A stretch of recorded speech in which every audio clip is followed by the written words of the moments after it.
नवी मुंबई पालिकेच्या स्थायी समितीच्या बैठकीत सत्तेतील नगरसेवकांच्या नातेवाईकांना टेंडरमध्ये मुदतवाढ मिळत असल्याची बाब समोर. तेव्हा ही बाब समोर आल्या. मुदत संपून देखील अनेक कामे झाली नाहीत, मात्र तरी देखील ठेकेदारांना मुदतवाढ देण्यात आले.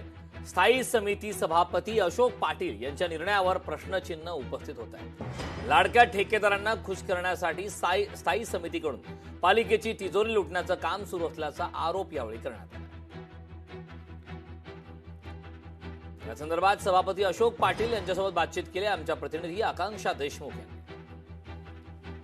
नवी मुंबई महानगरपालिकेच्या स्थायी समितीची आज बैठक झाली आणि या बैठकीमध्ये विविध विषयांना मंजुरी दिलेली आहे. मात्र यामध्ये सर्वात महत्त्वाचा जर विषय काही असेल ते जुन्याच ठेकेदारांना पुन्हा मुदतवाढ दिली असल्याचा प्रश्न उपस्थित हा विरोधकांनी केलेला आहे. आणि त्याचसोबत चर्चा करण्यासाठी आपल्यासोबत सभापती आहेत.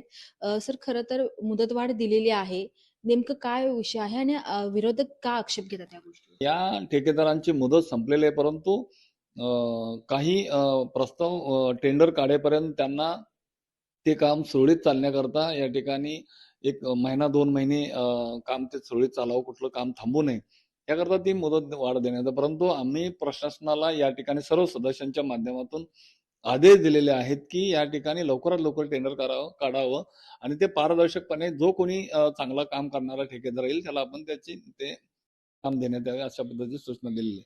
त्याचं म्हणणं असं आहे का जुनेच ठेकेदार म्हणजे सत्ताधाऱ्यांच्याच कुटुंबियातील निकटवर्तीयांना ठेकेदारांना टेंडर दिले जात आहेत, म्हणजे सगळं टेंडर त्यांच्यामध्येच फिरतात, असं काय आहे? असं काही नाही आहे. आपल्याला माहित आहे की हे जुने ठेकेदार होते आणि आता आपण निविदा काढल्यानंतर जो कोणी ठेकेदार चांगलं काम त्याच्यामध्ये बसत असेल पेपर वर्क मध्ये त्याला ती निविदा दिली जाते. आणि असं कोणी कोणाचा जवळचा किंवा लांबचा हे म्हणण्यापेक्षा या नवी मुंबई शहरामध्ये जो कोणी ज्या ज्या क्षेत्रामध्ये टेंडर घेईल किंवा टाकेल आणि चांगल्या पद्धतीनं त्याचं पूर्णपणे ते पेपर वर्क पूर्ण असेल, त्या चौकटीमध्ये बसत असेल, त्यांना खऱ्या अर्थाने ते काम मिळालं जातं. आणि हे टेंडरिंग पद्धतीने आहे, त्यामुळं जवळचा लांबचा म्हणण्यापेक्षा ज्यांची मुदत संपलेली आहे त्यांना लवकरात लवकर ते टेंडर काढावं आणि ते आपल्या योग्य त्या ज्याला कोणाला मिळेल त्याच्याकडून ते काम चांगलं करून घेणं ही जबाबदारी प्रशासनाची आहे आणि आम्ही तसे आदेश दिले. जे कोणी चुकीचं काम करत असेल त्याला नक्कीच या ठिकाणी टेका दिला जाणार नाही आणि त्या